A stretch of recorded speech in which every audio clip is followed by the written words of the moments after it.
Oke, sembari menunggu anak-anak pergi ke gereja anak, masih ada yang ketinggalan. Oh shit, bye-bye Paman. Bye-bye Livia.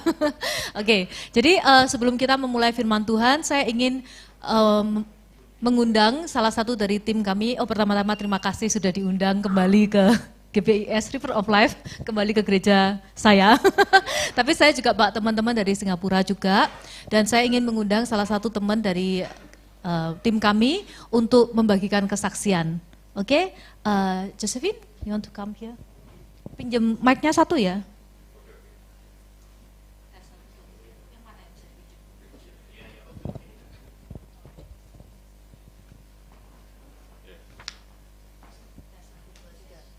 Belum ada suaranya. Testing.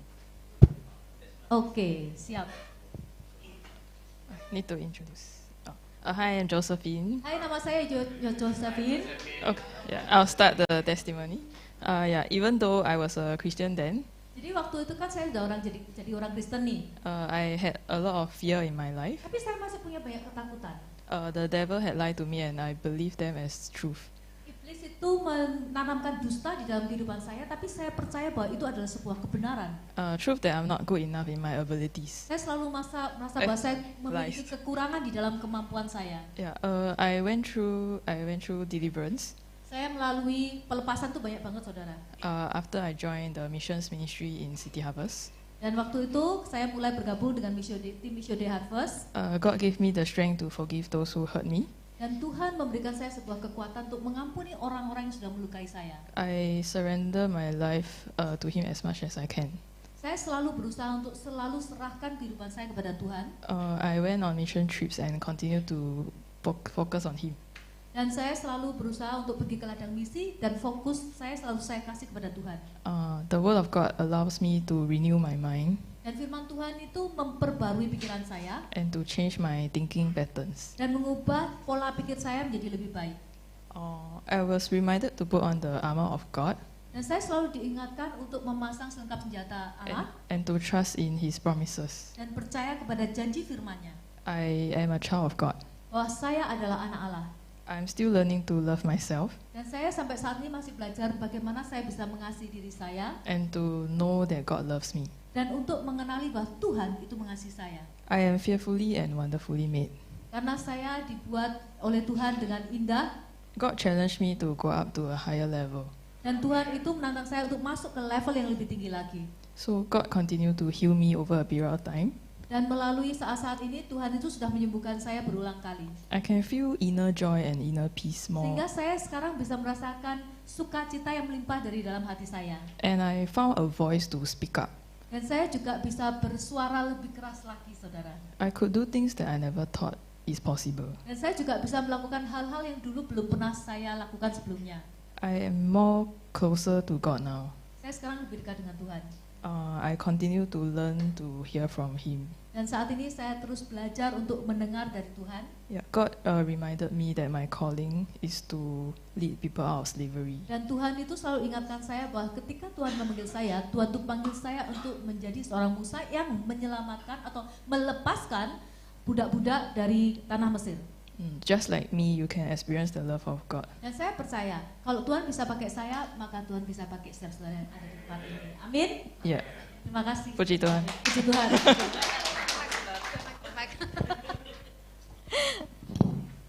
Oke, jadi untuk latar belakang ya, Josephine tuh dulu kalau misalkan bicara saudara, ya kan, itu kayak gini dan nggak ada suaranya.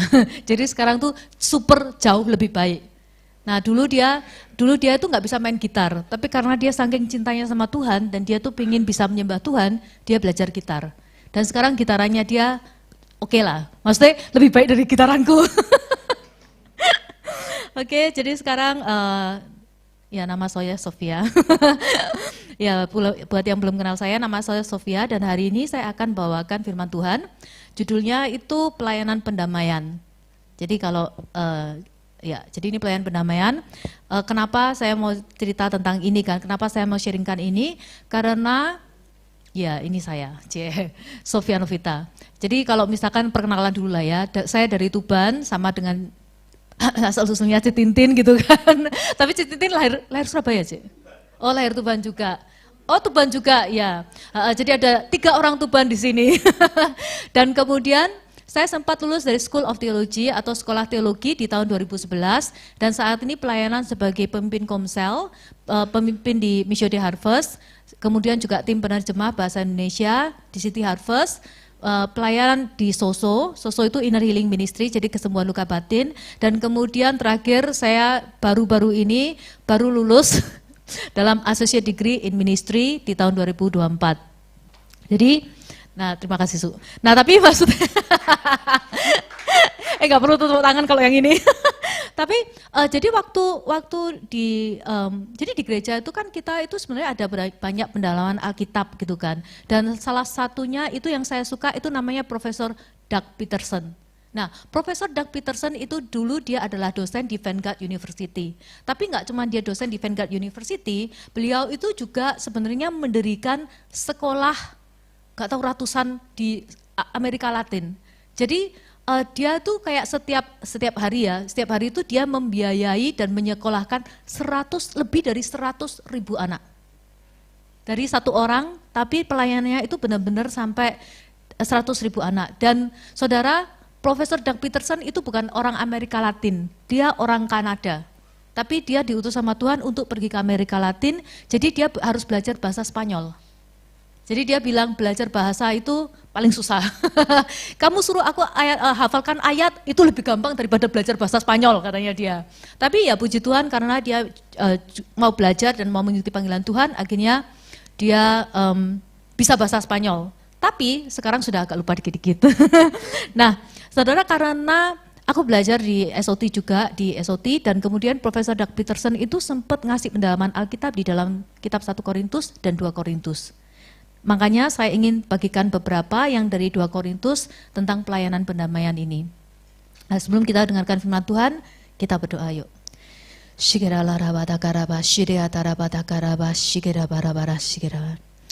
Bapak, terima kasih Tuhan untuk kasih setiamu Tuhan. Kalau sebentar lagi Tuhan, Engkau akan ingatkan kami Tuhan tentang panggilan kami sebagai seorang pelayan pendamaian di dalam Ministry of Reconciliation Tuhan. Maka Tuhan, hari ini kiranya Allah Roh Kudus Engkau yang bimbing setiap kami yang ada di tempat ini. Engkau urapi bibir lidah hamba-Mu Tuhan sehingga menyampaikan isi hati-Mu, dan Engkau juga buka telinga kami, hati kami, mata kami, sehingga kami siap mendengarkan setiap firman-Mu. Dan kami percaya Tuhan, bahwa hari ini kami akan pulang dari ibadah ini membawa sebuah rema yang baru dari Engkau. Terima kasih Bapa, terima kasih Tuhan Yesus, terima kasih Allah Roh Kudus.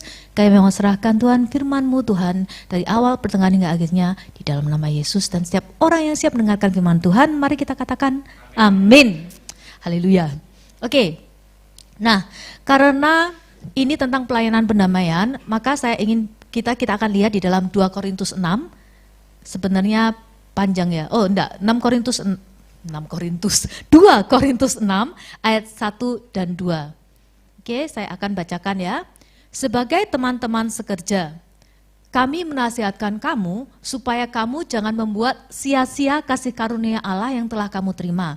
Sebab Allah berfirman, pada waktu aku berkenan, aku mendengarkan engkau, dan pada hari aku menyelamatkan, aku akan menolong engkau. Dan dikatakan, sesungguhnya waktu ini adalah waktu perkenanan itu, dan sesungguhnya hari ini adalah hari penyelamatan itu. Nah, dari sini kita bisa belajar bahwa sebagai pengikut Kristus, kita itu semuanya memiliki tanggung jawab untuk menyebarkan berita pendamaian atau Ministry of Reconciliation. Nah, kenapa? Alasannya Paulus bilang karena kasih Kristus itu yang menguasai kami, itu ada di dalam 2 Korintus 5 ayat 14a, dikatakan bahwa kami yakin, oh ini ada di slide berikutnya, ada di slide berikutnya.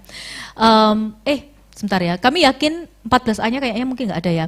Kami yakin bahwa Kristus itu telah mati untuk semua orang, supaya mereka yang hidup tidak lagi hidup untuk dirinya sendiri, tetapi untuk Dia yang telah mati dan telah dibangkitkan oleh mereka. Oh ya, ada ya, tapi sangat kecil sekali. Dan dikatakan bahwa sebab kasih Kristus yang menguasai kami, karena kami telah mengerti bahwa jika satu orang sudah mati untuk semua orang, maka mereka semua sudah mati. Jadi ketika kita Dan di sini kita juga belajar gitu loh. Di ayat yang ke-15 dikatakan bahwa dan Kristus telah mati untuk semua orang, supaya mereka yang hidup tidak lagi hidup untuk dirinya sendiri, tetapi untuk siapa? Untuk Dia yang telah mati dan telah dibangkitkan untuk mereka. Jadi di ayat ini kita diingatkan bahwa setiap kita yang ada di tempat ini sebenarnya dipanggil oleh Tuhan. Jadi bukan cuma Kur saja yang dipanggil sama Tuhan. Benar ya Kur ya? Bukan cuma Korobet juga, bukan cuma Koyos doang, atau bukan cuma yang melayani yang dipanggil. Tapi setiap kita yang ada di tempat ini sebenarnya dipanggil untuk melakukan pelayanan pendamaian. Nah, mungkin porsinya beda-beda. Jadi mungkin nggak semuanya itu harus ada di mimbar. Tetapi setiap orang itu akan dipanggil sesuai dengan panggilan Tuhan di dalam hidup kita masing-masing. Di dalam pekerjaan kita, di dalam sekolah kita, di dalam segala hal yang kita lakukan, Tuhan bisa pakai setiap kita untuk melakukan yang namanya pelayanan pendamaian. Kenapa? Karena Tuhan sendiri yang sudah memperlengkapi kita. Jadi kita nggak ada alasan bahwa, oh aku nggak bisa. Karena kan Kristus sudah mati bagi kita dan Dia juga telah dibangkitkan dan kuasa kebangkitan Kristus itu sudah diberikan kepada kita. Oke. Dan dikatakan bahwa siapa yang ada di dalam Kristus, ia adalah ciptaan yang baru. Itu juga ada di situ ya, di 2 Korintus 5 ayat 17. Jadi siapa yang ada di dalam Kristus, ia adalah ciptaan baru. Yang lama sudah berlalu dan sesungguhnya yang baru sudah datang. Dan kalau saudara masih belum yakin kenapa kita dipanggil untuk sebuah pelayanan pendamaian, karena di dalam 2 Korintus 5 ayat 19 itu dikatakan bahwa sebab Allah mendamaikan dunia ini dengan dirinya oleh Kristus dengan tidak memperhitungkan pelanggaran mereka. Dan saudara, kita baca bersama-sama ya, yang paling bawah tebel itu ya. 1, 2, 3. Ia telah mempercayakan berita pendamaian itu kepada kami. Oke? Jadi ini bukan Sofia yang menyuruh, tapi firman Tuhan yang berkata bahwa ia telah mempercayakan berita pendamaian itu kepada kami. Dan ini dituliskan oleh Paulus. Jadi kalau misalkan di ayat yang 20 juga dikatakan bahwa jadi kami ini adalah utusan-utusan Kristus. Dan kemudian kalau misalkan kita lihat di ayat berikutnya, di 2 Korintus 6 ayat yang kedua, tadi kan udah saya bacakan kan, itu dikatakan, sebagai teman-teman sekerja, kami menasihatkan kamu supaya kamu jangan membuat sia-sia kasih karunia Allah yang telah kamu terima. Kalau dalam versi bahasa Inggrisnya dikatakan, dan jangan tidak berbuat apapun. Jadi ingat kemarin kamu bilang yoga lapo-lapo. Jadi jangan sampai yoga lapo-lapo gitu kan. Karena Tuhan sudah memanggil kita dan sesungguhnya hari ini adalah hari penyelamatan itu. Kalau hari ini adalah hari keselamatan, berarti ada seseorang yang sebelumnya memberitakan firman Tuhan. Jadi firman Tuhan mengajak kita untuk bekerjalah. Bekerjalah buat Tuhan. Bekerjalah buat Tuhan karena jangan sampai kita sudah menerima berita keselamatan itu dan kita sudah didamaikan dengan Tuhan. Jangan sampai kita simpan itu sendiri, tapi justru kita itu karena kita sudah menerima kasih, karena kita sudah menerima keselamatan, kita sudah menerima rekonsiliasi dengan Allah Bapa, Putra dan Roh Kudus, maka langkah selanjutnya apa? Kita nggak boleh yoga lapo-lapo gitu kan. Kita harus melangkah dan beritakan itu kepada orang lain. Supaya apa? Supaya orang lain bisa direkonsiliasikan terhadap Tuhan. Karena tanpa pengenalan akan Kristus, tidak ada rekonsiliasi yang bisa terjadi. Oleh karena itu, dan kita juga semua tahu bahwa iman timbul dari pendengaran akan firman Tuhan. Kalau tidak ada firman Tuhan yang diberitakan, tidak ada iman yang dibangkitkan. Amin. Dan kemudian kalau misalkan kita baca di 2 Korintus 6, aku nggak tahu slide selanjutnya apa ya? Oh ya benar ini. Dan di dalam 2 Korintus 6 ini disebutkan tentang pelayanan untuk pendamaian itu ya. Akan saya bacakan ya sebenarnya dari yang ketiga. Dalam hal apapun kami tidak memberi sebab orang tersandung. Sebentar, bacanya harus benar komanya. Dalam hal apapun kami tidak memberi sebab orang tersandung, supaya pelayanan kami jangan sampai dicela. Ayat yang keempat. Sebaliknya, dalam segala hal kami menunjukkan bahwa kami adalah pelayan Allah. Yaitu dalam apa? Dalam menahan dengan penuh kesabaran dalam penderitaan, kesasakan, dan kesukaran. Ayat kelima, dalam menanggung dera, dalam penjara dan kerusuhan, dalam berjerih payah, dalam berjaga-jaga dan berpuasa. Ayat yang keenam, dalam kemurnian hati, pengetahuan dan kesabaran dan kemurahan hati, dalam Roh Kudus dan dalam kasih yang tidak munafik, dalam pemberitaan kebenaran dan kekuasaan Allah dengan menggunakan senjata-senjata keadilan untuk menyerang ataupun untuk membela. Oke, terus kemudian kalau misalkan dia lanjutkan di ayat yang ke-8, ini pekerjaan pelayan Tuhan ya, ketika dihormati dan ketika dihina, ketika diumpat atau ketika dipuji, ketika bahkan dianggap sebagai penipu namun dipercayai, sebagai orang yang tidak dikenal namun terkenal, sebagai orang yang nyaris mati dan sungguh kami hidup, sebagai orang yang diajar namun tidak mati, sebagai orang berduka cita namun senantiasa bersuka cita, sebagai orang miskin namun memperkaya banyak orang, sebagai orang tak bermilik sekalipun kami memiliki segala sesuatu. Jadi saudara, ini mengingatkan kita sungguh kita mesti bekerja melayani Tuhan apapun posisi kita. Dan sebagai pelayan Tuhan, saya tahu bahwa akhir-akhir ini dari pastor Aris gitu kan, saya dengar bahwa di Indonesia banyak sekali anak-anak muda yang sekarang mau menjadi pastor. Benar nggak? Karena uangnya banyak. Jadi aku mendengar bahwa hari-hari ini banyak sekali anak muda yang sebenarnya tertarik untuk menjadi seorang pastor, pastor trendy ya, pokoknya gitulah ya, pokoknya pastor influencer yang, pastor apa? Pastor selebritis, benar. Banyak sekali anak-anak muda yang mau menjadi pastor selebritis. Jadi pastor selebritis lah ya, aku mau ngomong pastor-pastoran kok ya gimana, tapi jadi pastor selebritis. Mereka ada kemungkinan bahwa mereka pokoknya melihat yang positif saja, tapi mereka lupa bahwa Paulus itu hamba Tuhan yang dipakai dengan luar biasa, tapi bagaimana kehidupan Paulus tidak selalu mulus. Ya, kehidupan Paulus tidak selalu mulus, tapi kadang-kadang dia juga mengalami jatuh bangun di dalam kehidupannya. Dan 2 Korintus 6 ayat 3 sampai 10 itu meyakinkan kita bahwa serius si Paulus ini, meskipun dia pelayanan, meskipun dia cinta Tuhan, apakah dia mengalami penderitaan? Jadi sebagai pelayan Tuhan, apakah kita akan mulus terus jalannya? Tidak. Apakah kita siap menerima penderitaan? Siap Su, katanya Su. Ya, jadi memang kayak kita harus sabar dalam penderitaan, sabar dalam kesesakan, sabar dalam kesukaran. Susah enggak? Susah.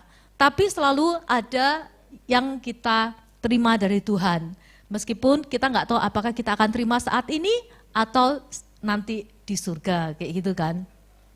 Tapi serius kalau misalkan kita mau belajar dari kehidupan Paulus kan, Paulus sendiri itu dia dihujat orang, dia diumpat orang, dia dimaki sama orang, dan bahkan dia itu nyaris mati.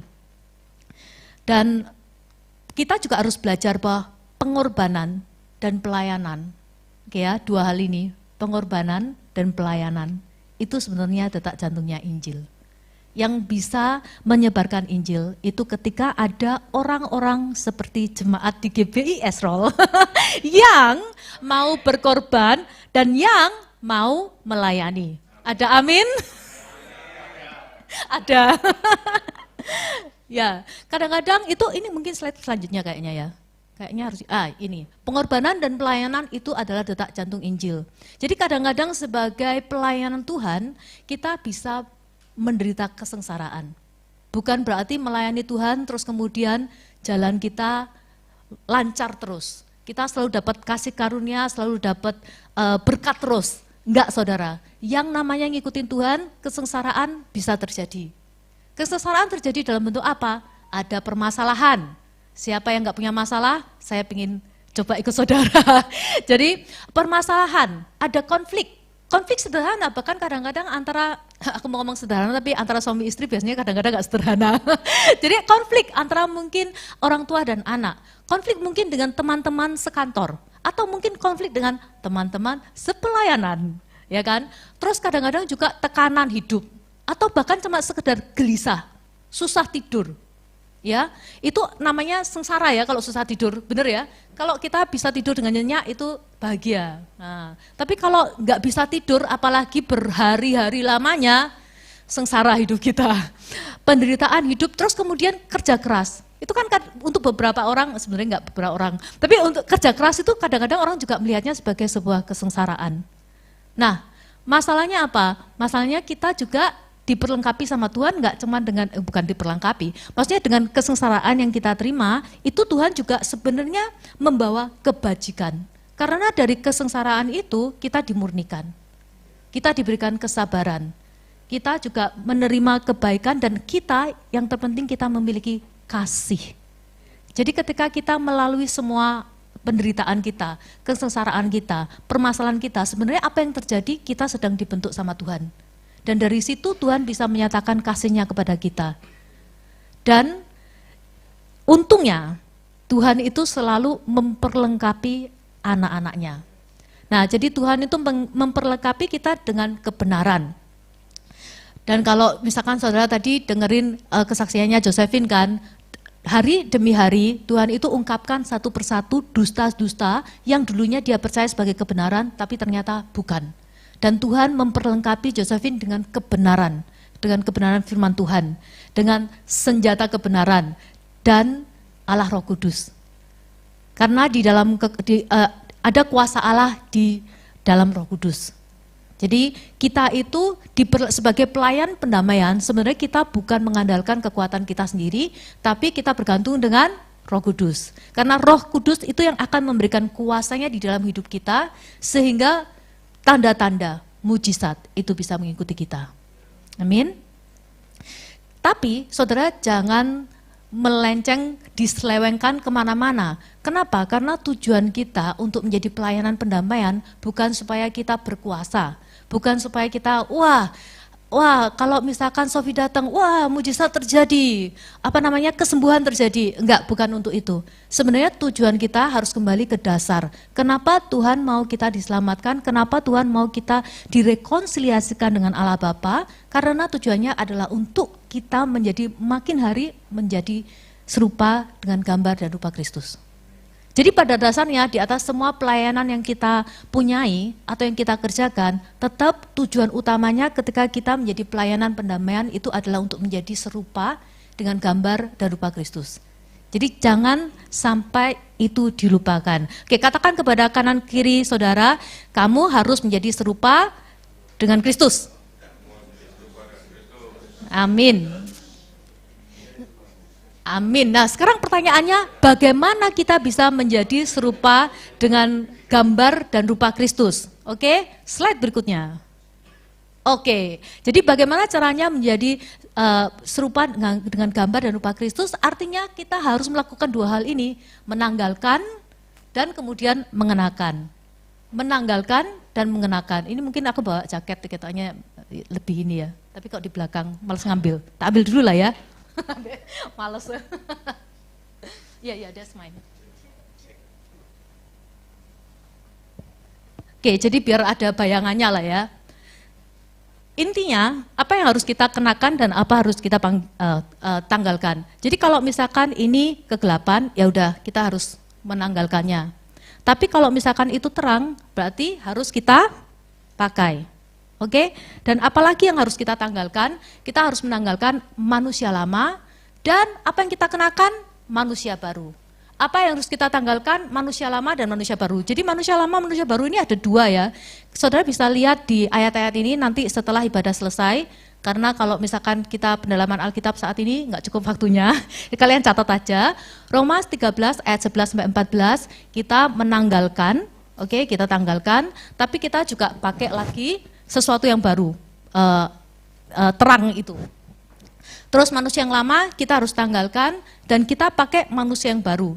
Dan kemudian apa lagi yang harus kita tanggalkan? Galatia 5 ayat 19-25, kita harus menanggalkan semua yang ada di dalam kedagingan kita dan kita kenakan apa yang dari Roh Kudus. Oke? Jadi untuk menjadi serupa dengan gambar dan rupa Kristus, ini yang harus kita lakukan, menanggalkan dan mengenakan. Jangan cuma menanggalkan saja ya. Kalau menanggalkan saja nanti suatu saat tetap harus memakai sesuatu, nanti dipakai lagi kegelapannya. Jadi kalau sudah menanggalkan kegelapan, pergilah kepada terang dan pakai itu terang. Tanggalkan manusia lama, pakai manusia baru. Oke. Dan ini biasanya ada indikatif ilahi dan oke, ya Roma 13. Kita lihat yuk. Sebenarnya kegelapan terang ini apa? Roma 13 ayat 11 14. Perbuatan kegelapan itu apa? Pesta pora, kemabukan, percabulan, hawa nafsu, perselisihan dan iri hati. Nah, ketika kita tinggalkan ini, apa yang harus kita kenakan? Segenap perlengkapan senjata terang. Dan kita harus mengenakan Tuhan Yesus Kristus itu sendiri di dalam kehidupan kita. Oke, jadi ini hal yang pertama ya, menanggalkan perbuatan kegelapan. Kalau manusia lama sama manusia baru itu ada di dalam Efesus 4 ayat 20 sampai 32, ini kesimpulannya ya. Kita harus menanggalkan manusia lama. Jadi kita nggak boleh berdusta, kita nggak boleh marah. Kalau Pastor Kong di gereja kita ngajari zero anger. Kemarahannya 0, nggak ada kemarahan sama sekali, bukan level 1, 2, 3, enggak, tapi 0. Nah itu susah banget, tapi ya kita bisa belajar. Terus apalagi harus kita tanggalkan, oke sebentar, ini kanan kiri kan. Pertama, kita menanggalkan dusta, kemudian apa yang harus kita kenakan? Perkataan yang benar. Oke, instead of dusta kita harus berkata benar. Yang kedua, marah. Kalau marah berarti kita nggak bisa menguasai diri. Jadi kita harus menanggalkan kemarahan dan kita kenakan penguasaan diri. Kemudian kita harus juga menanggalkan apa? Mencuri. Nah mencuri ini saudara kadang-kadang bukan cuma mencuri barang ya, tapi kadang-kadang ketika kita mencuri waktu, ketika kita mencuri apapun yang nggak benar kayak gitu kan, ya kita harus tanggalkan semua itu dan kemudian apa yang kita pakai? Perkataan jujur dan kita juga mau berbagi. Jadi salah satu cara untuk mengurangi pencurian, kok mengurangi pencurian ya? Salah satu cara untuk kita menanggalkan itu adalah kita harus belajar untuk berbagi. Karena ketika kita berbagi sebenarnya kita menjadi dermawan, kita menjadi murah hati. Orang yang murah hati dia tidak serakah. Dan ketika dia nggak serakah, dia nggak ada keinginan untuk memiliki barang yang bukan miliknya. Makanya itu berbagi. Nah, kemudian kita juga harus menanggalkan apa lagi? Kita harus menanggalkan perkataan kotor dan diganti dengan apa? Perkataan yang membangun. Jadi jangan sampai kehidupan kita dipenuhi dengan dusta, marah, mencuri perkataan kotor, tapi kita harus bisa belajar untuk memperkatakan sesuatu dengan benar, penuh dengan kebenaran, menguasai diri, berkata jujur, berbagi, dan menggunakan perkataan yang membangun. Dan puji Tuhannya, yang kanan-kanan ini saya banyak lihat di roll. Tepuk tangan dulu, tepuk tangan buat kalian. Puji Tuhannya. Nah, terus apalagi? Selain itu apa sih yang harus kita tanggalkan? Kita harus tanggalkan ini, kepahitan, kegeraman, kemarahan, pertikaian, tuduhan, dan fitnah. Dan termasuk yang fitnah di sini adalah gosip, saudara. Jadi jangan sampai kita bergosip. Karena gosip katanya digosok makin sip. Jadi jangan sampai kita bergosip karena itu bisa mengarah ke fitnah. Jadi apa yang harus kita pakai? Kita harus pakai keramahan. Kalau keramahan sih orang Indonesia nomor 1 ya saudara ya. Jadi kita harus pakai keramahan, penuh kasih mesra. Tapi yang ini yang susah saudara, saling mengampuni. Meskipun orang Kristen katanya harus saling mengampuni, tapi untuk saling mengampuni kayaknya kadang-kadang itu egonya main. Tapi di sini firman Tuhan ingatkan kita bahwa kita tidak boleh membawa semuanya ini, kita harus bisa saling mengampuni. Nah kemudian berikutnya ada yang di Kolose 3 ayat 1 sampai 17. Ini kalau saudara lihat sebenarnya hampir-hampir sama kayak gitu kan, tetapi dikatakan di sini bahwa kita harus, menurut Kolose 3 kita harus menanggalkan manusia lama kita, sifat buruk dari sifat lama. Oke, jadi kayak percabulan, kenajisan, hawa nafsu, nafsu jahat, amarah, murka, kebencian, fitnah, kata-kata kasar, dan kebohongan. Jadi kalau saudara lihat sebenarnya manusia lama dan kegelapan itu kurang lebih sama ya. Kalau misalkan kita ngomong kegelapan itu berarti juga manusia lama kita.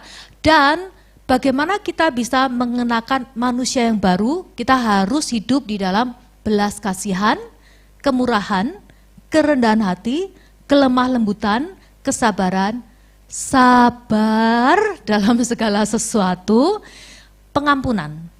Jadi di sini saudara bisa lihat pengampunan itu adalah sesuatu yang penting juga, dan kasih. Jadi memiliki kasih di dalam kehidupan kita, dan kemudian juga yang terakhir, tidak ada perbedaan di antara kamu.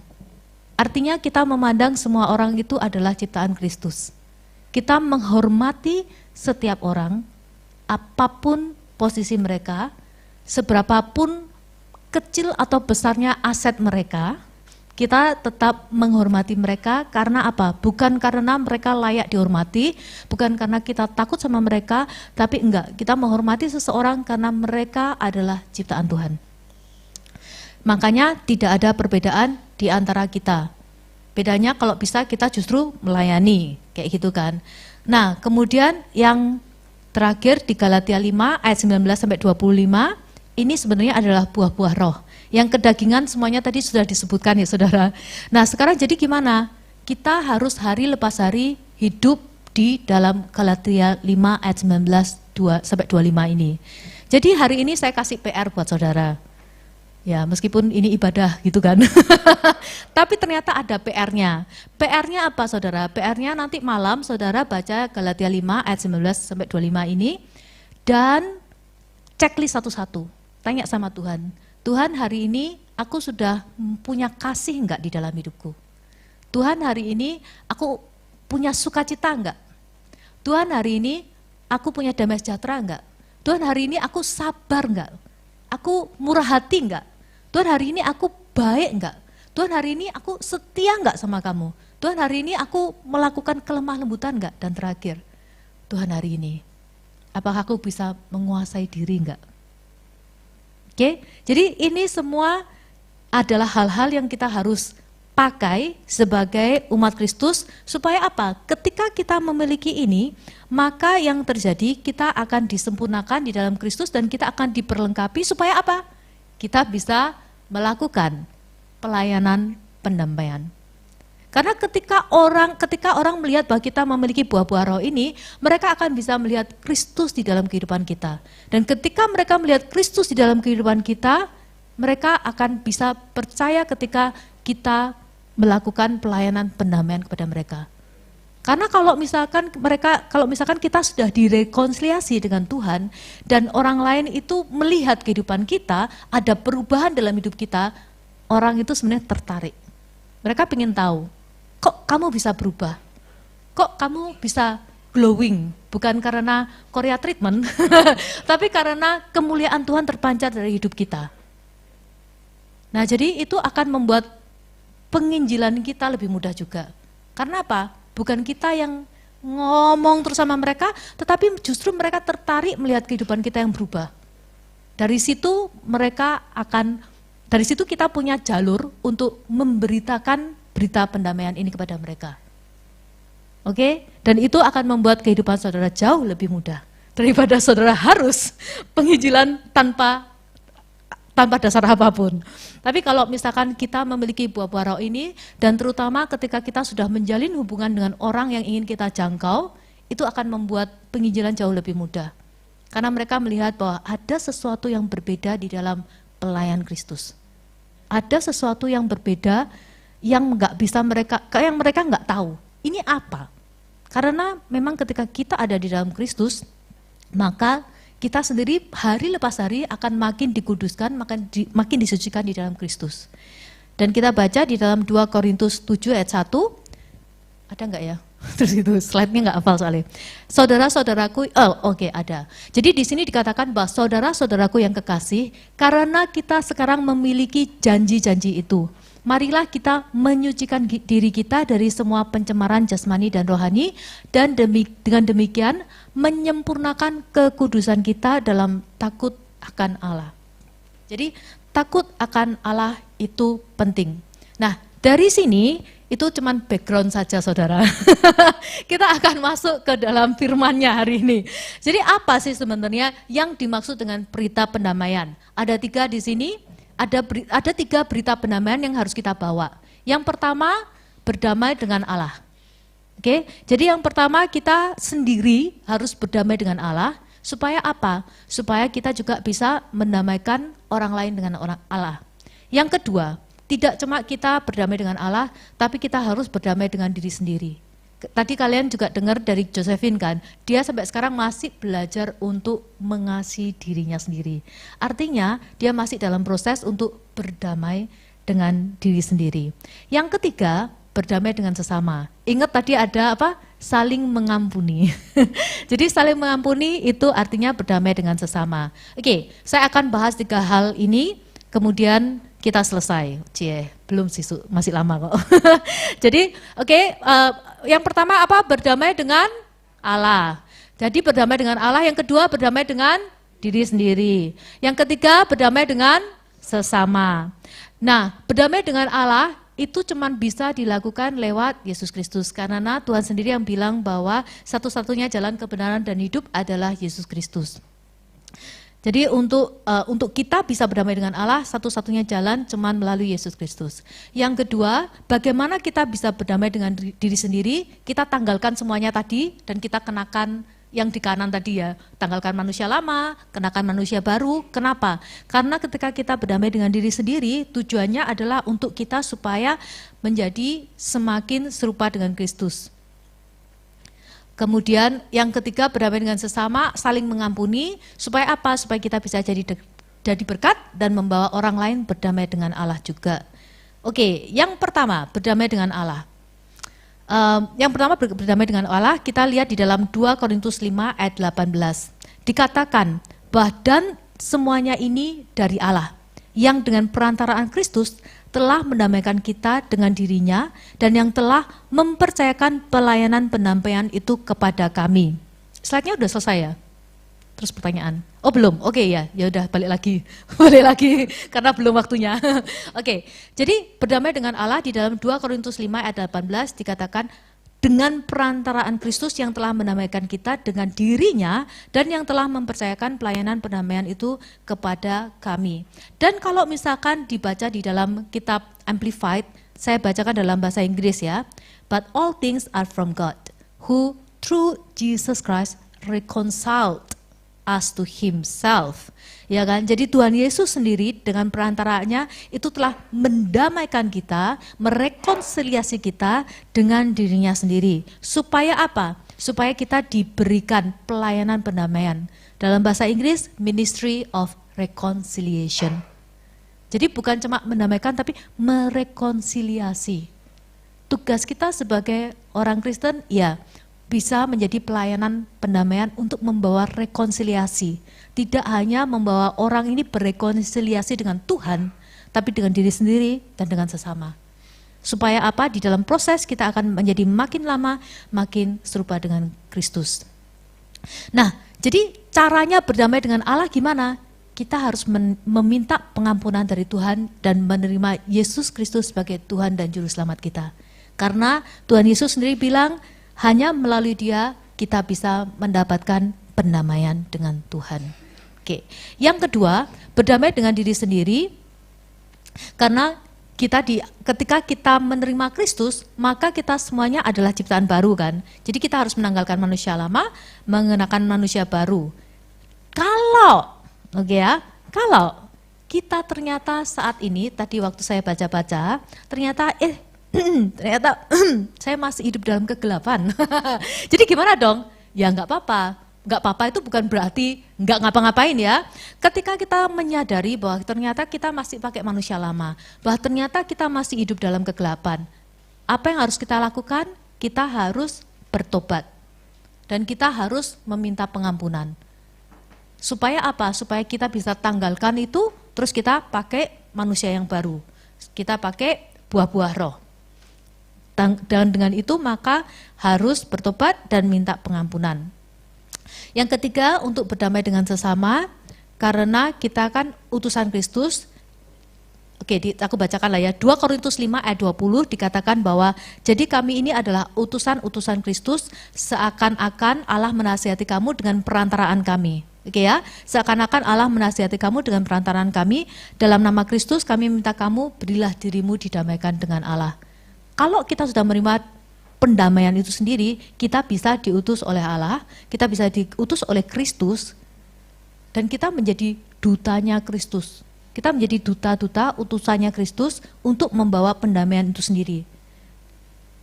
Dan Tuhan sendiri yang memberikan kekuasaan untuk melakukan itu.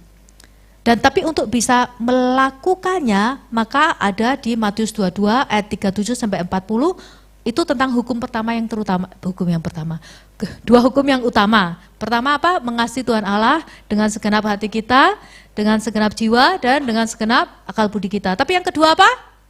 Kasihilah sesamamu manusia seperti dirimu sendiri. Nah, jadi itu adalah panggilan kita untuk mengasihi sesamamu manusia seperti dirimu sendiri. Tapi ingat ya, kasihilah sesamamu manusia seperti dirimu sendiri. Artinya, kalau kita nggak bisa mengasihi diri kita sendiri, bagaimana kita bisa mengasihi orang lain? Makanya pertama berdamai dengan Allah, kedua kita harus bisa berdamai dengan diri sendiri, baru kita berdamai dengan sesama. Ketika kita berdamai dengan sesama, artinya kita juga mendamaikan sesama kita dengan Kristus. Oke ya, amin. Dan kita semuanya dipanggil sebagai pelayanan untuk pendamaian, yaitu pendamaian dengan Allah. Nah, dari sini 3 poin ini sudah selesai, tapi saya ingin cerita sesuatu yang itu sangat berbicara kepada saya dan saya seperti tertampar-tampar gitu saudara waktu lihat ini. Jadi John Piper dalam satu khotbahnya itu menyampaikan tentang sindrom yang harus kita waspadai. Namanya apa? Namanya sindrom Hizkia. Oke, ada yang tahu siapakah Hizkia itu? Raja Yehuda. Benar sekali, dapat 100. Tadi ada yang mau tak kasih permen. Oke, 100. Siapakah Raja Hizkia? Ya, Hizkia itu kalau misalkan saudara mau baca kisahnya itu di 2 Raja-Raja 18 sampai 20. Nah, Hizkia itu kalau misalkan saudara baca di 2 Raja-Raja 18 ayat 3 sampai 7, dia adalah seorang raja yang baik. Dia takut akan Tuhan dan di bawah kepemimpinannya dia itu memulihkan ibadah kepada Yahweh dan dia juga raja yang mengikuti hukum-hukum seperti Daud. Ia melakukan apa yang benar di mata Tuhan tepat seperti yang dilakukan Daud bapa leluhurnya. Dan dikatakan bahwa di ayat yang keberapa ini ya? Sebentar, ayat yang kelima. Dikatakan 2 Raja 18 ayat kelima dikatakan ia percaya kepada Tuhan Allah Israel dan di antara semua raja-raja Yehuda baik yang sesudah dia maupun yang sebelumnya tidak ada lagi yang sama seperti dia. Jadi ini seorang raja yang luar biasa yang hidupnya benar dan dia itu meremukkan tugu-tugu berhala, jadi semua idol-idol gitu kan, semua patung-patung berhala itu semuanya dihancurkan dan orang dibawa kembali beribadah kepada Tuhan yang benar. Dan kemudian ketika Tuhan menyertai dia kemanapun ia pergi berperang. Jadi kemanapun Hizkia pergi, dia itu menang. Ia selalu beruntung, ia berontak ke Asyur dan tidak takluk padanya. Dia juga kalahkan orang Filistin sampai ke Gaza, memusnahkan daerah, bahkan sampai menara penjagaan pun diratakan sama dia. Tapi jadi ada beberapa hal yang kita bisa pelajari dari 2 Raja-Raja 18 ayat 3 sampai 7. Hizkia, ia percaya kepada Tuhan. Oleh sebab itu, ia menjadi sangat sukses dan makmur. Oke. Yang kedua, Tuhan itu memberkati dia dan kerajaannya. Di bawah kepemimpinannya, ia memperoleh banyak sekali kemenangan-kemenangan. Dan ia menikmati power, dia menikmati kuasa yang besar-besaran. Ini enggak ada sih, masih belum. Ia menikmati kuasa besar-besaran. Masih ya di sini ya. Dan kemudian pokoknya ia itu memerintah dan setiap apa yang diperbuatnya berhasil. Saudara kalau misalkan saudara menjadi pelayan Tuhan, yang apapun yang saudara perbuat berhasil, seneng enggak? Bangga enggak? Lumayan. Bangga ya. Nah, Hizkia ini pada saat dia menikmati kemenangan-kemenangannya, jadi kalau nggak salah kurang lebih waktu itu dia mungkin masih umur 39, ini katanya ya, sekitar umur 39-an, dikatakan namun saat ia terus memerintah, tiba saatnya ia jatuh sakit. Jadi tiba-tiba Hizkia ini sakit, kita nggak tahu sakit apa, tapi dia hampir meninggal. Dan dikatakan bahwa Nabi Yesaya berbicara kepadanya di 2 Raja-Raja 20 ayat 1, Hizkia sakit dan dikatakan kepada Hizkia oleh Yesaya, Hizkia kamu harus menyampaikan pesan terakhir kepada keluargamu. Dikatakan dia harus membereskan perkara rumah tangganya. Karena penyakit ini akan menyebabkan kematian dan tidak akan sembuh. Jadi dikatakan sampaikanlah pesan terakhir kepada keluargamu. Nah, menyampaikan pesan terakhir ini apa sih? Artinya kan udah mau kembali ke rumah Bapak gitu kan. Artinya apa? Kalau misalkan di zaman kita berarti urusan surat warisan lah, legacy yang mau kita tinggalkan kepada anak lah, itu semuanya harus ditata. Jadi kalau misalkan kita ada aset A, B, C, ini harus dikasihkan kepada siapa. Dan bagaimana nantinya setelah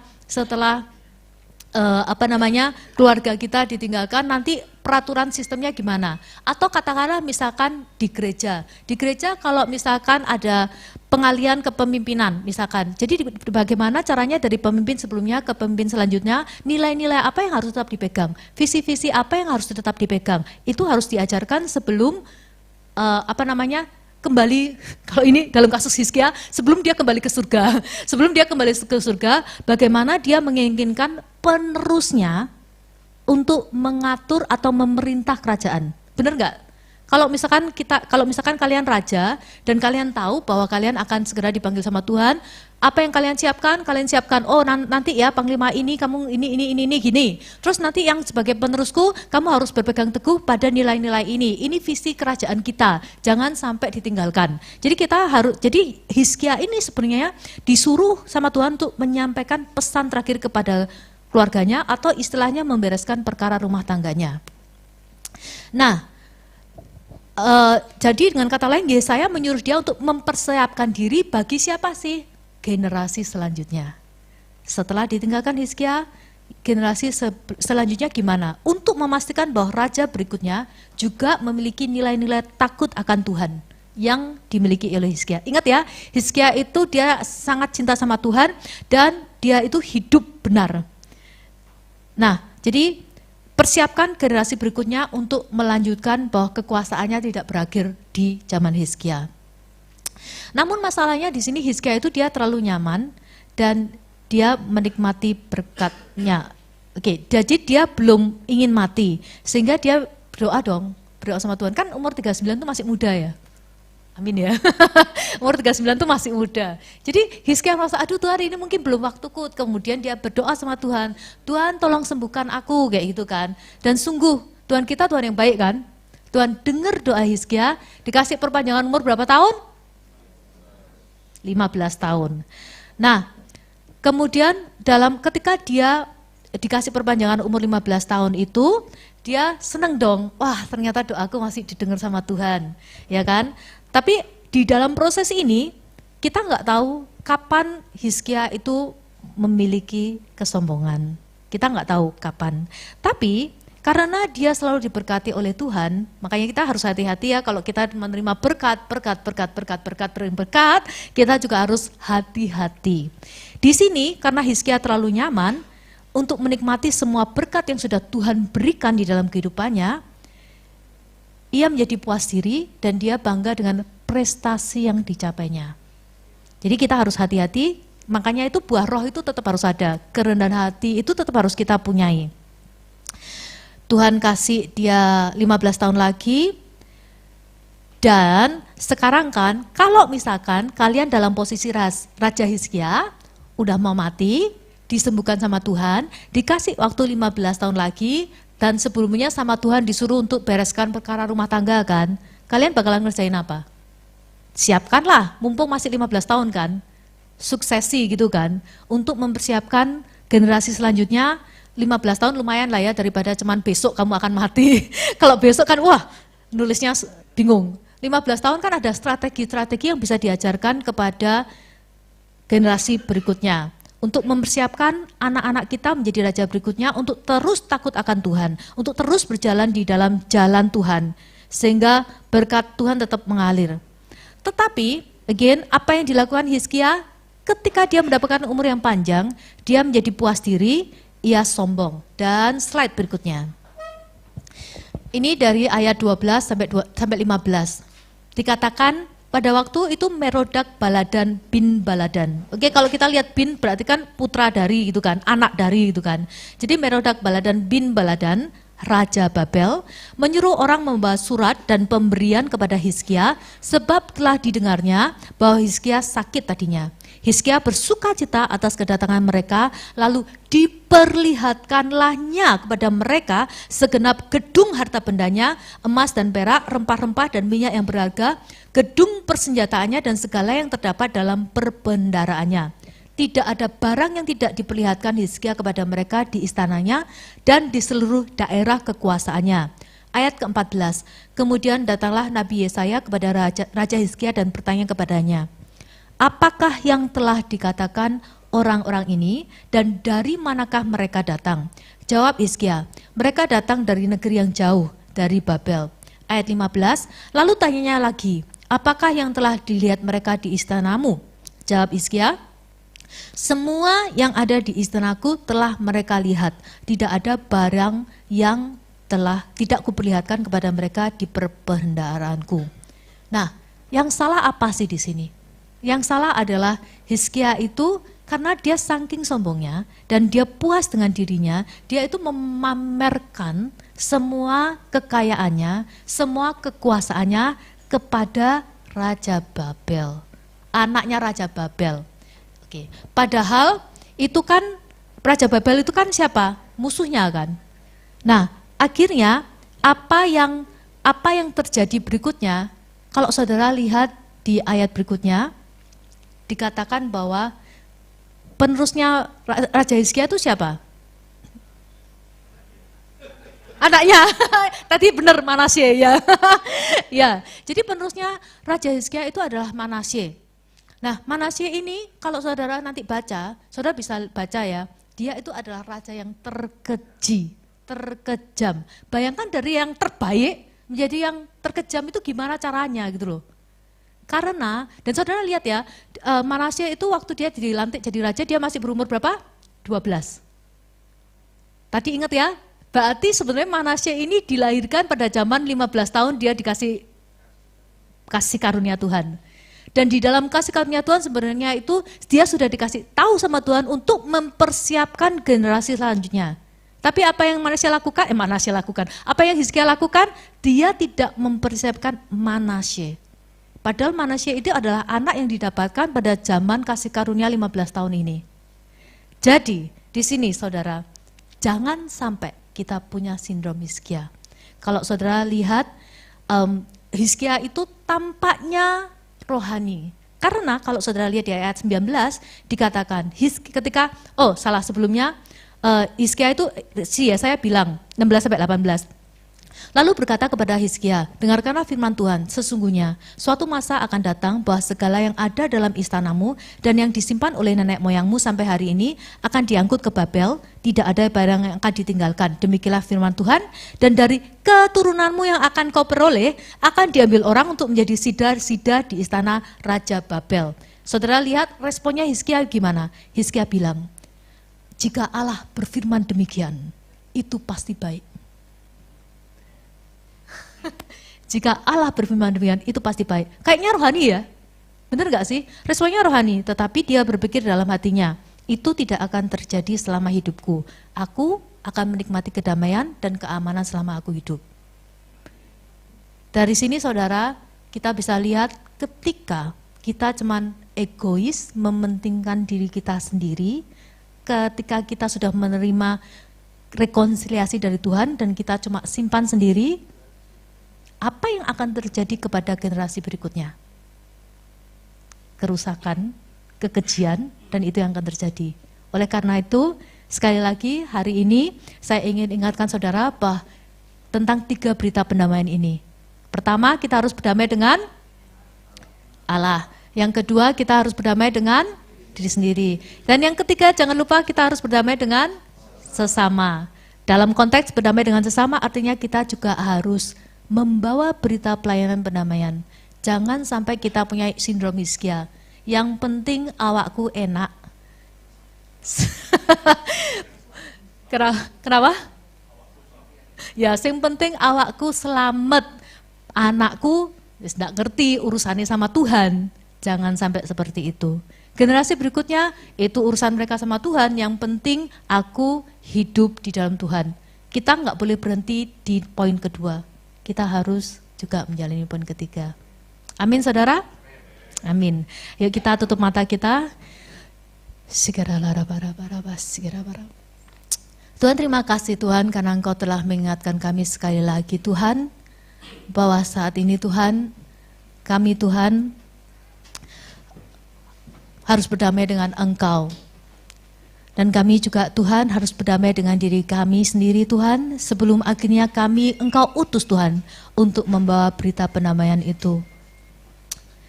Dan hari ini Tuhan, Allah Roh Kudus, berbicaralah kepada kami. Adakah di antara kami Tuhan yang masih belum berdamai dengan diri kami sendiri?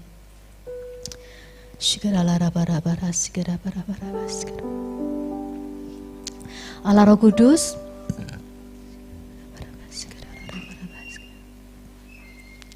kalau kami Tuhan masih memiliki kegelapan, kalau kami masih hidup sebagai manusia lama, izinkan kami Allah Roh Kudus hari ini untuk bertobat.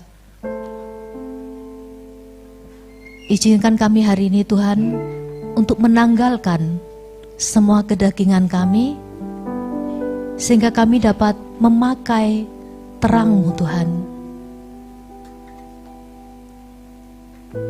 Dan hari ini, kalau Roh Kudus ingatkan kepada saudara untuk menanggalkan setiap kegelapan, untuk menanggalkan dusta, untuk menanggalkan pesta pora, kemabukan, hawa nafsu, perselisihan, iri hati, untuk menanggalkan perkataan kotor, sehingga kita mampu berkata benar. Kalau kita memiliki kepahitan, kemarahan, maukah kita hari ini serahkan kepada Tuhan Yesus?